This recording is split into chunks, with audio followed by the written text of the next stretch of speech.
Hello ಗೆಳೆಯರೇ ಹಾಗೂ ಗೆಳತಿಯರೇ, ಈ ಘಟನೆ ನಡೆದಿರುವುದು ನಮ್ಮ ಮನೆಯ ಮೇಲಿನ 5 ಜನ ಬಾಡಿಗೆದಾರ ಜೊತೆಗೆ. ಈ ಕತೆ ಬರೋಣ. ನನ್ನ ಹೆಸರು ಶೀಲಾ, ನನ್ನ ವಯಸ್ಸು 34. ನಾನು ನೋಡಲು ಉಬ್ಬಿದ ಮೊಲೆಗಳು, ತೆಳ್ಳನ ಸೊಂಟ ಹಾಗೂ ದಪ್ಪವಾದ ಕುಂಡಿ. ಯಾರಾದ್ರೂ ಒಂದು ಸಲ ನನ್ನ ನೋಡಿದ್ರೆ ಒಂದು ಸಲ ಅವರಿಗೆ ಮಾಡಬೇಕೆನಿಸುತ್ತಿತ್ತು.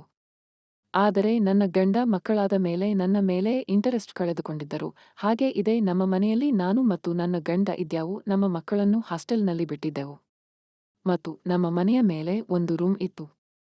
ಆ ರೂಮಿನಲ್ಲಿ ಅಂಕಲ್ ಮತ್ತು ಆಂಟಿ ಬಾಡಿಗೆಗೆ ಇದ್ದರು. ಅವರ ಮಗ ವಿದೇಶಕ್ಕೆ ಕೆಲಸಕ್ಕೆ ಹೋಗಿದ್ದರು. ಹೀಗೆ ಒಂದು ದಿನ ಅವರ ಮಗ ಬಂದು ಅಂಕಲ್ ಆಂಟಿನ ಕರೆದುಕೊಂಡು ಹೋದರು.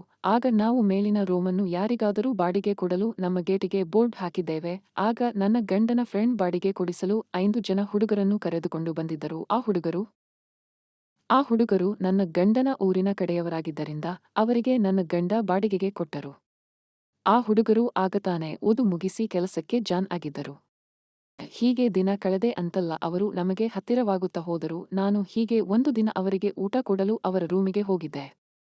ಆಗ ಅವರು ನನ್ನ ಬಗ್ಗೆ ಮಾತನಾಡುತ್ತಿದ್ದರು. ನಾನು ಆಗ ಅವರ ಮಾತನ್ನು ಕೇಳಿಕೊಳ್ಳಬೇಕೆಂದು ನಾನು ಕಿಟಕಿ ಹತ್ತಿರ ಹೋಗಿ ಕೇಳಿಸಿಕೊಳ್ಳುತ್ತಿದ್ದೆ. ಆಗ ಅವರ ಧ್ವನಿ ಸ್ಪಷ್ಟವಾಗಿ ಕೇಳುತ್ತಿತ್ತು. ಅದರಲ್ಲಿ ಒಬ್ಬ ಆಂಟಿ ಸಖತ್ತಾಗಿದ್ದಾಳೆ, ಒಮ್ಮೆ ಆದ್ರೂ ಮಾಡಬೇಕನ್ಸುತ್ತೆ ಎಂದ. ಮತ್ತೆ ಇನ್ನೊಬ್ಬ ಆಂಟಿ ಮೂಲೆ ಏನ್ ಸಖತ್ತಾಗಿ ಬೆಳೆದಿದ್ದಾವೆ ಎಂದನು. ಹೀಗೆ ಅವರು ನನ್ನ ಬಗ್ಗೆ ಮಾತನಾಡುತ್ತಿದ್ದರೆ ನನಗೂ ಕೂಡ ನನ್ನ ಗಂಡ ಮಾಡಿ ಬಹಳ ದಿನ ಆಗಿದ್ದರಿಂದ ಏನೋ ಒಂಥರ ಅನಿಸುತ್ತಿತ್ತು. ಆಗ ನಾನು ಅವರ ರೂಮಿಗೆ ಬಾಗಿಲು ಕಡೆ ಹೋಗಿ ಅವರನ್ನು ಒದರಿ ಊಟವನ್ನು ಕೊಟ್ಟು ಮತ್ತೆ ಕೆಳಗಡೆ ಬಂದು ನನ್ನ ರೂಮ್ ಕಡೆ ಹೋದೆ. ಆ ರಾತ್ರಿ ನನಗೆ ನಿದ್ದೆ ಬರಲಿಲ್ಲ. ರಾತ್ರಿ ಎಲ್ಲ ಅವರ ಮಾತುಗಳನ್ನು ತೂತಿಗೆ ಬೆರಳಾಗಿ ಸಮಾಧಾನ ಮಾಡಿಕೊಂಡು ನಾನು ಹೇಗಾದರೂ ಮಾಡಿ ಅವರಿಂದ ಕೆಲಸ ಮಾಡಿಕೊಳ್ಳಬೇಕೆಂದು ಯೋಚಿಸುತ್ತಿದ್ದೆ. ಹೀಗೆ ಒಂದು ದಿನ ನನ್ನ ಗಂಡ ಕೆಲಸದ ಸಲುವಾಗಿ ಅವರ ರಾಜ್ಯಕ್ಕೆ 1 ವಾರ ಹೋದರು. ಆಗ ನಾನು ಇದೇ ಒಳ್ಳೆ ಟೈಮ್ ಅಂದುಕೊಂಡು ಆ ರಾತ್ರಿ ನಾನು 5 ಜನಕ್ಕೆ ಅಡಿಗೆ ಮಾಡಿ ಅವರಿಗೆ ಊಟಕ್ಕೆ ಕರೆದೆ. ಆಗ ಸುಮಾರು 8 ಗಂಟೆ ಆಗಿತ್ತು. ಅವರು 5 ಜನ ಊಟಕ್ಕೆ ಬಂದರು. ಆಗ ಅವರಿಗೆ ಊಟಕ್ಕೆ ಕೊಡಲು ಹೇಳಿದೆ. ಆಗ ಅವರು ಅಂಕಲ್ ಕೂಡ ಬರಲಿ, ಒಟ್ಟಿಗೆ ಮಾಡುತ್ತೇವೆ ಅಂದರು.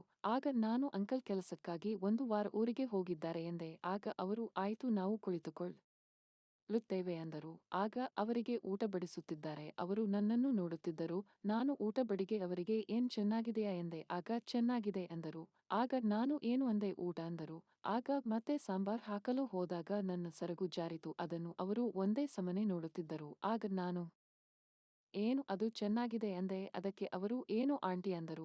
ಆಗ ನಾನು ನೀವು ಏನು ನೋಡುತ್ತಿದ್ದರು ಅದೇ ಅಂದೆ. ಅವರಲ್ಲಿ ಒಬ್ಬ ಚೆನ್ನಾಗಿದೆ ಅಂದ. ಆಗ ನಾನು ಏನೋ ಅಂದೆ. ಆಗ ಮತ್ತೆ ಅವನು ನಮ್ಮ ಸಾಂಬಾರ್ ಅಂದ. ಅದಕ್ಕೆ ನಾನು ಸ್ಮೈಲ್ ಮಾಡುತ್ತಾ ಹೌದಾ ಮಾತನಾಡುತ್ತಾ ಊಟ ಮಾಡಿ ಹೋರಾಟದರು. ಆಗ ನಾನು ಅವರಿಗೆ ಸೋಫಾ ಮೇಲೆ ಕೊಡಲಿ ಹೇಳಿ ನಿಮಗೊಂದು ಸರ್ಪ್ರೈಸ್ ಇದೆ ಅಂದು ಬಾಗಿಲನ್ನು ಹಾಕಿ ನನ್ನ ಸೀರೆಯನ್ನು ಕಳೆದ. ಅದನ್ನು ನೋಡಿ ಅವರು ಏನು ಮಾಡುತ್ತಿದ್ದೀರಾ ಆಂಟಿ ಅಂದರು. ಆಗ ನಾನು ನೀವು ರೂಮಿನಲ್ಲಿ ಒಂದು ಮಾತನಾಡುತ್ತಿದ್ದರಲ್ಲ, ಈಗ ನಾನು ಅದನ್ನು ಈಡೇರುತ್ತೇನೆ ಅಂದೆ. ಅದಕ್ಕೆ ಅವರು ಎದ್ದು ಬಂದು ನನ್ನನ್ನು ತಪ್ಪಿಕೊಂಡು ಆಡಲು ಪ್ರಾರಂಭಿಸಿದವು. ಆಗ ನನ್ನನ್ನು ಅವರ ಮನಸ್ಸಿಗೆ ಬಂದ ಹಾಗೆ ಮಾಡಿದರು. ಹೀಗೆ ರಾತ್ರಿ 12 ಗಂಟೆವರೆಗೆ ಮಾಡಿ ಅವರ ರೂಮಿಗೆ ಹೋದರು. ಮರುದಿನ ಮತ್ತೆ ಮುಂಜಾನೆ ಅವರಿಗೆ ಕಾಫಿ ಕೊಡಲು ಹೋದೆ. ಆಗ ಅವರು ನನಗೆ ಮಾಡಲು ಬಂದರು. ಆಗ ನಾನು ಇದೆಲ್ಲ ನಿಮಗೆ ಈಗ ಬೇಡ, ಕೆಲಸ ಮುಗಿಸಿ ರಾತ್ರಿ ಬನ್ನಿ ಎಂದೆ. ಅದಕ್ಕೆ ಅವರು ಈ ಒಂದು ರೌಂಡ್ ಮಾಡುತ್ತೇವೆ ಅಂದರು. ನನ್ನ ಸ್ನಾನ ಆಗಿದೆ, ಈಗ ಬೇಡ ಅಂದರು. ನನ್ನ ತಪ್ಪಿಕೊಂಡರು. ಆಗ ನಾನು ನನ್ನ ಸೀರೆ ಮೇಲೆ ಎತ್ತಿ ನನ್ನ ಕಾಚವನ್ನು ಕಳೆದು ಸೋಫಾ ಮೇಲೆ ಕಾಲು ಅಗಲಿಸಿ ಹಾಕಲು ಹೇಳಿದೆ. ಆಗ ಒಬ್ಬರಾಗಿ ಮತ್ತೆ ಮಾಡಿ 5 ಜನ ಒಟ್ಟಿಗೆ ನಿಂತು ಅವರ ರಸವನ್ನು ನನ್ನ ಮುಖಕ್ಕೆ ಹಾಕಿದ್ದರು. ಕೆಲಸಕ್ಕೆ ಹೋಗಿ ಬರುತ್ತೇನೆ ಚಿನ್ನ ಅಂದು ಅವರು ಸ್ನಾನಕ್ಕೆ ಹೋದರು. ನಾನು ಅಲ್ಲೇ ಮುಖ ತೊಳ್ಕೊಂಡು ಮತ್ತೆ ಸ್ನಾನ ಮಾಡಿ ಹೀಗೆ ದಿನ ಅವರ ಜೊತೆ ಮಾಡಿಸಿಕೊಳ್ಳುತ್ತಾ ನನ್ನ ತೀಟೆಯನ್ನು ತಿಳಿಸಿಕೊಳ್ಳುತ್ತಿದ್ದೇನೆ.